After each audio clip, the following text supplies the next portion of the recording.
Assalamualaikum warahmatullahi wabarakatuh. Perkenalkan, nama saya Muhammad Asriel Saktiawan, NIM E1E1210074. Saya berasal dari jurusan Teknik Informatika, Fakultas Teknik Universitas Halu Oleo. Pada kesempatan kali ini, saya akan menjelaskan materi tentang sistem basis data yang di mana ini merupakan tugas MIT. Tugas MIT selama pertemuan di semester pertengahan. Baik, langsung saja daftar isi.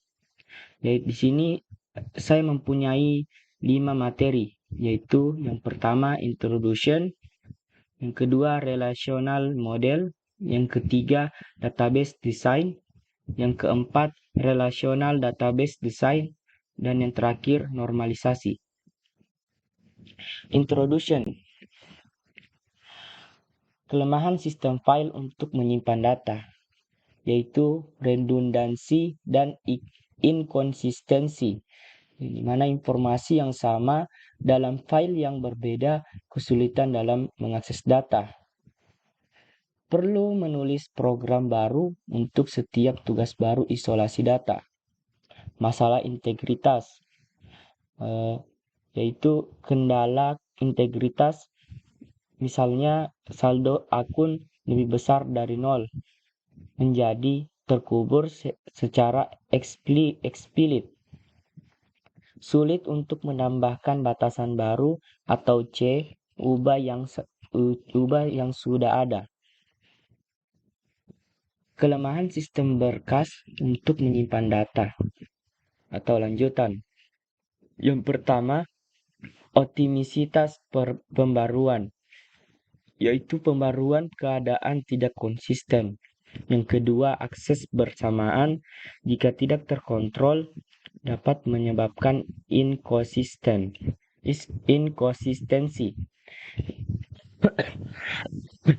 Yang ketiga, masalah keamanan. Sulit menyediakan beberapa akses pengguna. Dan yang terakhir, solusi, yaitu sistem basis data. Apa itu sistem basis data? Basis data atau database adalah sebuah koleksi dari data yang saling berelasi, di mana data tersebut disimpan pada komputer sedemikian hingga sebuah program komputer dapat berintegrasi dan menggunakan data yang disimpan tersebut untuk menyelesaikan masalah ataupun menjawab pertanyaan. El-Masri 1994. Data perlu disimpan dalam suatu database untuk keperluan penyediaan informasi lebih lanjut. Database Management System atau DBMS berisi informasi tentang perusahaan tertentu, yaitu kumpulan program untuk mengakses data, lingkungan yang nyaman dan efisien untuk digunakan. Aplikasi database, yaitu perbankan, maskapai penerbangan, universitas, penjualan, manufaktur, dan lain-lain. View of data. Di sini terlihat view level, yaitu view 1, view 2, dan view sampai view N atau seterusnya. Dan di bawah dari view level yaitu logical level. Dan di bawah dari logical level yaitu ada physical level. Lanjut. Relation model. Semua data disimpan dalam berbagai tabel. Contoh data tabular dalam model relasional.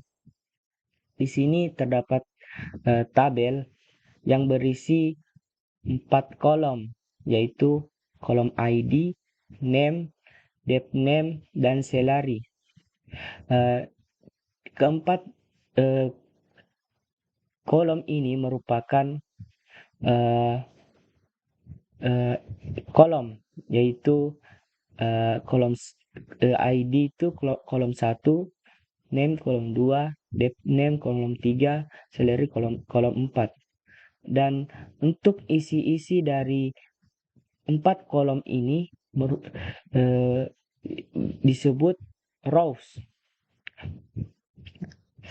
Lanjut, data definition language atau DDL. Notasi spesifikasi untuk mendefinisikan skema database. Contoh, create table instructor. Terdapat 4 tabel yaitu ID, name, depth name, salary, yang dimana tiap kolom mempunyai kode kolom, yaitu misal contoh kolom 1 yaitu ID, kodenya chart. Misal name, kolom name, kodenya itu bar chart. Dan di samping dari kode name, angka-angka itu merupakan angka dari beberapa jumlah dari angka tersebut. Compiler DDL menghasilkan satu set template tabel yang disimpan dalam kamus data. Kamus data berisi metadata, yaitu data tentang data. Skema basis data, kendala integritas. Kunci utama yaitu ID secara unik mengidentifikasi instruksi. Lalu otorisasi, siapa yang dapat mengakses. Lanjut pada data manipulation language atau DML. Bahasa untuk mengakses dan memanipulasi data yang terorganisir dengan model data yang sesuai. DML juga dikenal sebagai bahasa query. 2 kelas bahasa murni digunakan untuk membuktikan properti tentang komputasi daya dan untuk pengoptimalan aljabar relasional, kalkulus relasional tuple, kalkulus relasional domain. Komersial digunakan dalam sistem komersial, yaitu SQL adalah bahasa komersial yang paling banyak digunakan. SQL, bahasa komersial yang paling banyak digunakan. SQL bukan bahasa yang setara dengan mesin Turing untuk dapat menghitung fungsi kompleks. SQL biasanya tertanam dalam beberapa bahasa tingkat yang lebih tinggi. Program aplikasi umumnya mengakses database melalui salah satu dari ekstensi bahasa untuk memungkinkan SQL tersemat antar muka program aplikasi, yaitu MIS, ODBC, atau JDBC, yang memungkinkan query SQL untuk dikirim ke database. Lanjut pada materi yang kedua, relational model. Apa itu relational model? Model data relasional adalah suatu model basis data yang menggunakan tabel dua dimensi yang terdiri atas baris dan kolom untuk menggambarkan sebuah berkas data. Contoh dari relation yang dimana 4 tabel, satu contoh tabel yang berisi 4 kolom, yaitu ID, name, depth name, dan salary, juga merupakan atribut, dan isi dari keempat kolom tersebut juga merupakan tuples atau rows.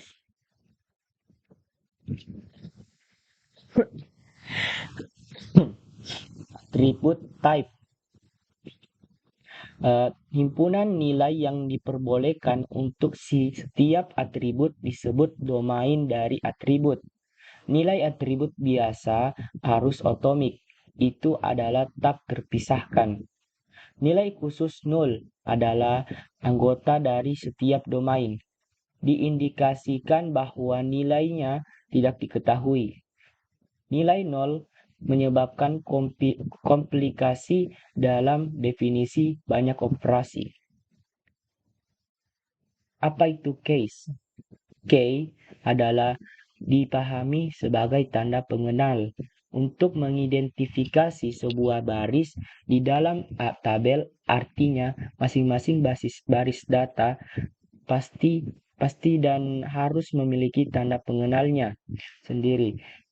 Key dapat diibaratkan seperti nomor induk kependudukan atau NIK untuk masyarakat Indonesia atau nomor induk mahasiswa atau NIM untuk para mahasiswa. Selain itu, key juga berperan sebagai penghubung antar tabel. Jenis-jenis key, yaitu yang pertama primary key, yaitu tanda pengenal yang ditetapkan untuk suatu tabel. Contoh pada tabel mahasiswa. Di sini tabel yang merupakan primary key-nya yaitu NIM. Karena di sini NIM dapat menghubungkan nama lengkap dan jurusan. 2. Foreign key. Untuk menjalankan fungsi kedua dari key dalam database, yakni sebagai penghubung antar tabel. Contohnya terdapat pada gambar ada dua tabel, yaitu tabel siswa dan tabel kelas. Di sini pada tabel siswa untuk primary key-nya itu NIS, dan pada tabel kelas key-nya itu kode kelas. Di sini kedua key tabel tersebut berhubungan dan akan menjadi foreign key, yaitu penghubung dari antar tabel. Lanjut, skema. Seperti terlihat pada gambar, yaitu seperti contoh pada tabel sebelumnya, yaitu di sini contohnya pada tabel siswa dan guru, yang dimana terjadi relasi, yaitu relasinya membimbing, sebagaimana guru membimbing siswanya. Lalu di sini terdapat relasi dari siswa dan prestasi, sebagaimana siswa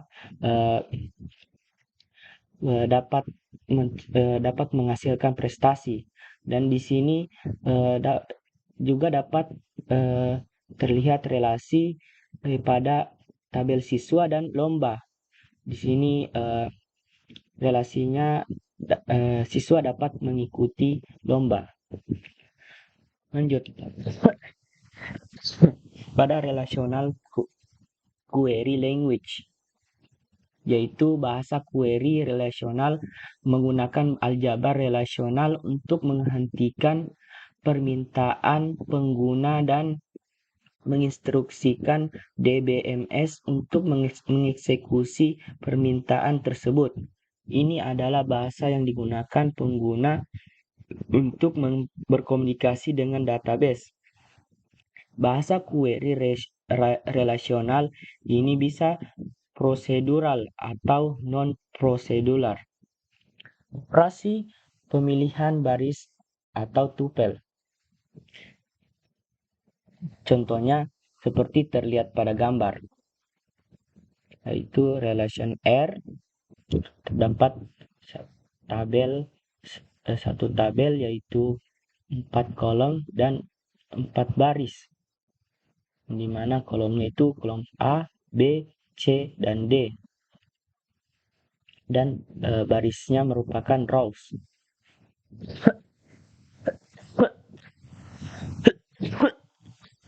Lanjut, natural join.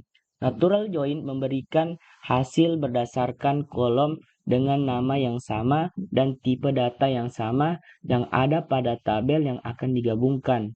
Contoh pada dua tabel pada gambar, yaitu tabel pertama mempunyai kolom yaitu ID dan name, sedangkan tabel kedua mempunyai kolom yaitu ID dan city. Untuk melakukan natural join, harus ada kolom dengan nama dan tipe data yang sama. Kolom ID sama untuk kedua tabel. Oleh karena itu, dimungkinkan untuk menggabungkan kedua tabel ini secara alami. Nah, contohnya pada gambar, yaitu di mana ID-nya pada kolom ID, kedua tabel mempunyai kesamaan. Jadi secara alami kedua tabel tersebut dapat digabungkan dengan menggunakan natural join. Lanjut pada materi yang ketiga, yaitu database design. Entity relationship model. Design process, yaitu modeling, constraints, ER diagram, design uses, weak in design issues, weak entity sets, extended ER features, design of the bank database, reduction to relation schemas, database design, dan yang terakhir UML. Fase mendesain database, yaitu yang pertama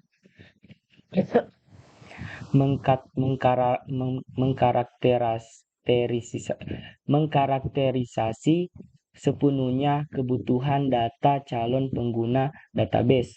Yang kedua, perancang memilih model data dan dengan menerapkan konsep model data yang dipilih. Yang ketiga, memutuskan skema database. Yang keempat, atribut apa yang harus kami catat dalam basis data.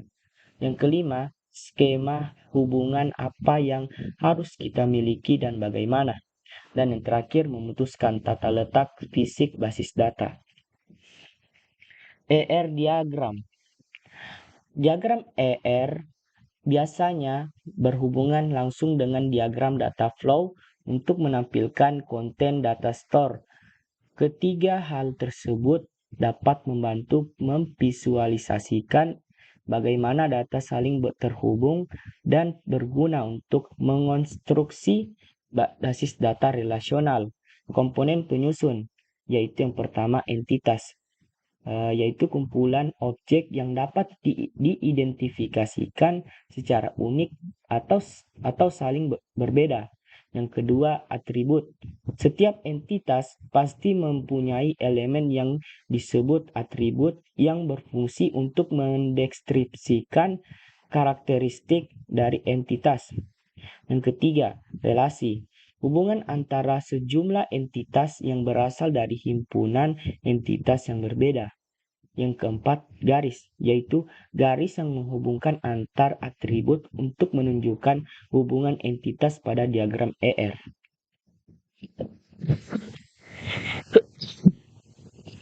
Relasi, yaitu yang pertama one to one. Sebuah entitas di A diasosiasikan dengan paling banyak satu entitas di B, dan sebuah entitas di B diasosiasikan dengan paling banyak satu entitas di A. Contoh pada bagian A terlihat pada gambar bahwa di mana A1 mengasosiasikan kepada B1. Seterusnya A2 mengasosiasikan B2 dan seterusnya. Yang kedua, one to many, yaitu entitas di A dikaitkan dengan sejumlah 0 atau lebih entitas di B. Namun di entitas di B dapat dikaitkan dengan paling banyak satu entitas di A. Contoh pada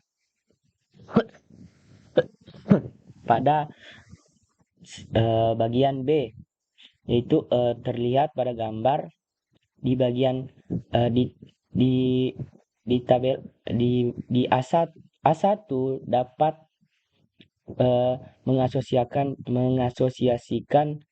dua bagian B, dua entitas bagian B, yaitu B1 dan B2. Tetapi pada bagian B atau B2 hanya bisa satu asosiasikan, yaitu pada A1. Lanjut pada yang ketiga, many to one, yaitu entitas di A diasosiasikan dengan paling banyak satu di entitas B. Namun di entitas di B dapat diasosiasikan dengan sejumlah 0 atau lebih di entitas di A. Contoh tersebut terlihat pada bagian A di bawah gambar setelahnya.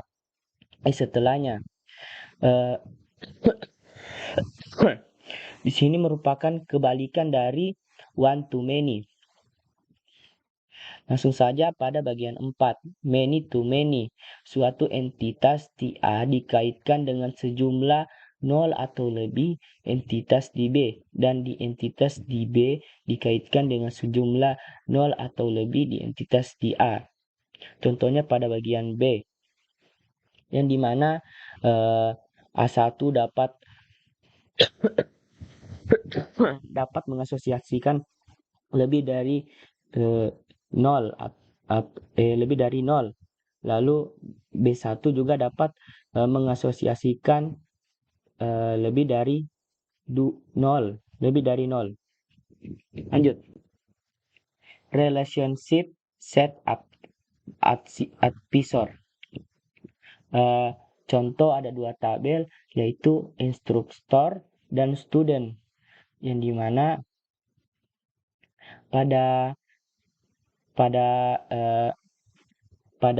tabel ini terdapat relasi one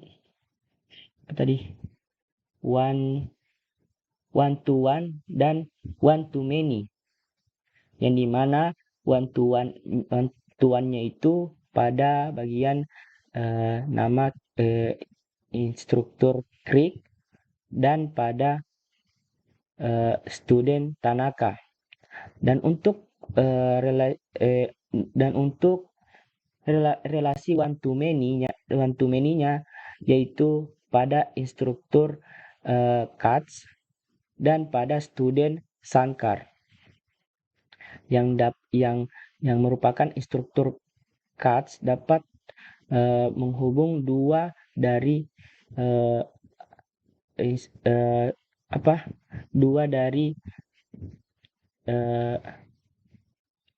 tabel atau atribut dari student, yang dimana Sankar dan Sang, dan seterusnya itu merupakan relasi one to one.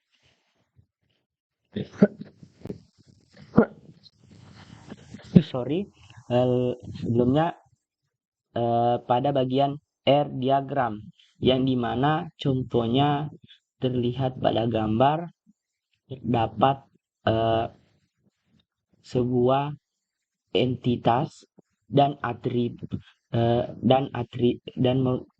terdapat beberapa entitas dan mempunyai beberapa atribut, dan di mana entitas tersebut memiliki relasi, dan setiap relasinya dihubungkan pada bentuk garis, itu contohnya seperti pada gambar. Lanjut pada Materi yang keempat, relational database design. Apa itu relational database? Sebuah database relasional mengatur data dalam tabel atau relasi. Sebuah tabel terdiri dari baris dan kolom. Baris juga disebut record atau tuple. Kolom juga disebut bidang atau atribut. Desain basis data lebih merupakan seni daripada sains, karena Anda harus membuat banyak keputusan. Database biasanya disesuaikan agar sesuai dengan aplikasi tertentu. Tidak ada dua aplikasi yang disesuaikan sama, dan karenanya tidak ada dua database yang sama. Pedoman biasanya dalam hal yang apa yang tidak boleh dilakukan daripada apa yang harus dilakukan disediakan dalam membuat keputusan desain ini, tetapi pilihan pada akhirnya ada di tangan. Langkah-langkah, yaitu yang pertama, tentukan tujuan database atau analisis kebutuhan. Yang kedua, kumpulkan data, atur dalam tabel, dan tentukan kunci utama atau primary key. Yang ketiga, buat hubungan antar tabel. Dan yang terakhir, sempurnakan dan normalisasikan desain. Contoh kasus, basis data sekolah, entitas dan atribut. Entitasnya yaitu siswa, guru, dan lomba. Dan untuk atributnya masing-masing yaitu siswa, atributnya nama, NIS, tempat tanggal lahir, jenis kelamin, agama, alamat rumah, kelas, dan telepon. Untuk guru, atributnya itu nama, NIP, tempat tanggal lahir, jenis kelamin, agama, alamat rumah, kelas, telepon, dan jabatan.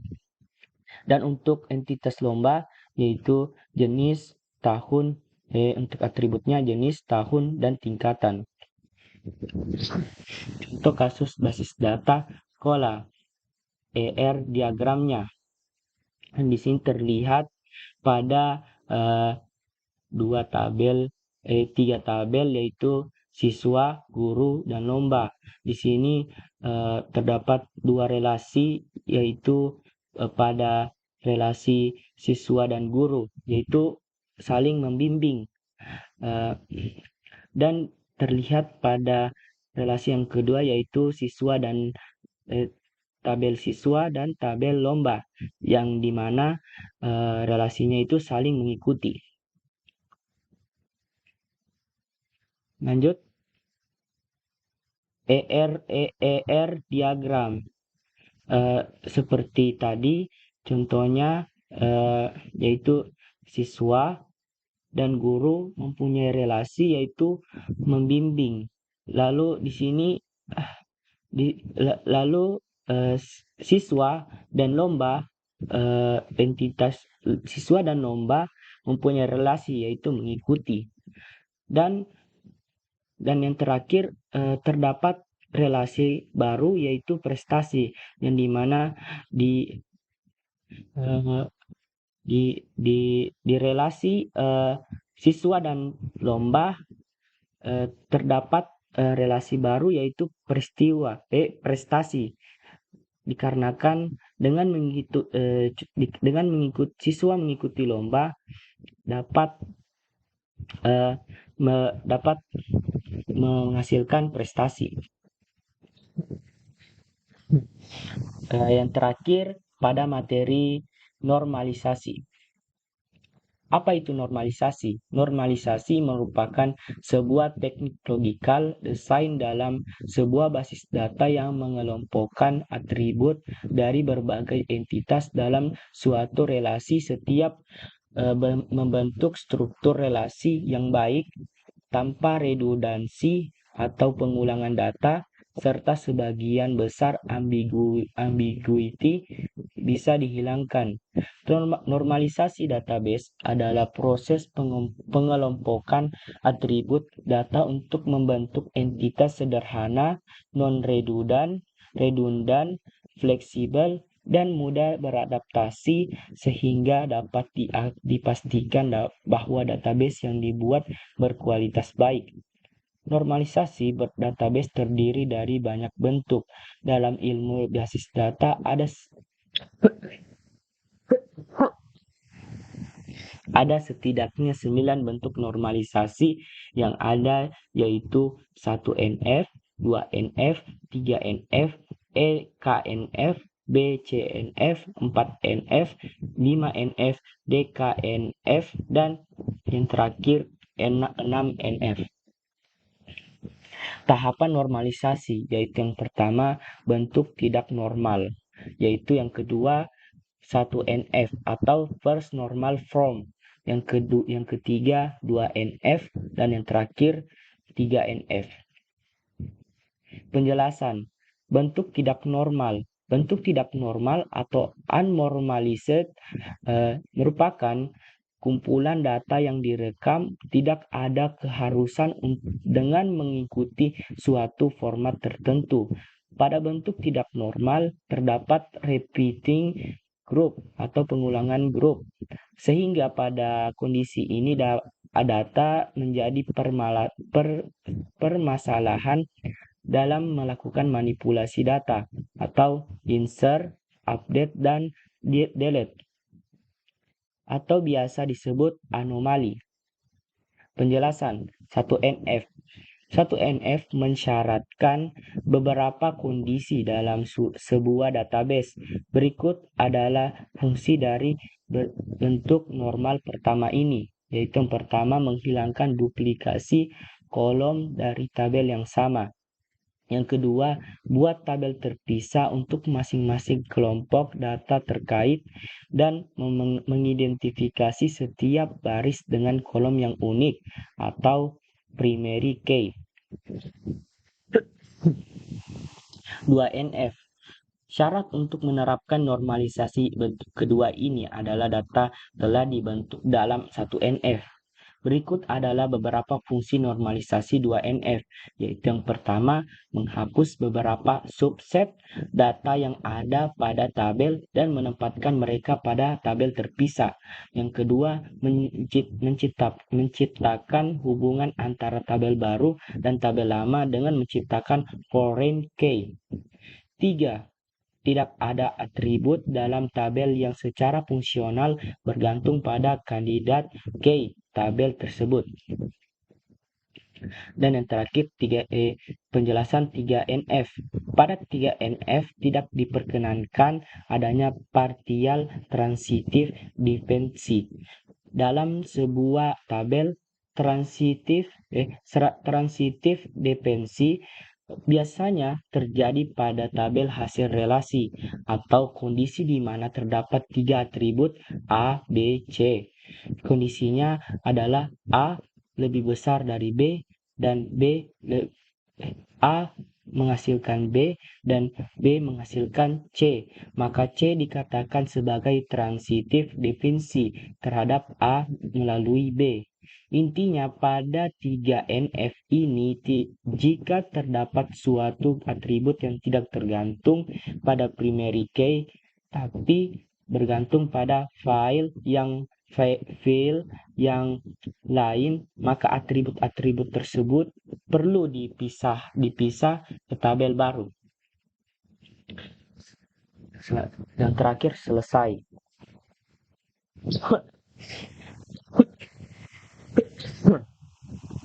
Terima kasih atas kesempatan yang telah diberikan untuk menjelaskan beberapa materi-materi dari ringkasan yang saya telah buat.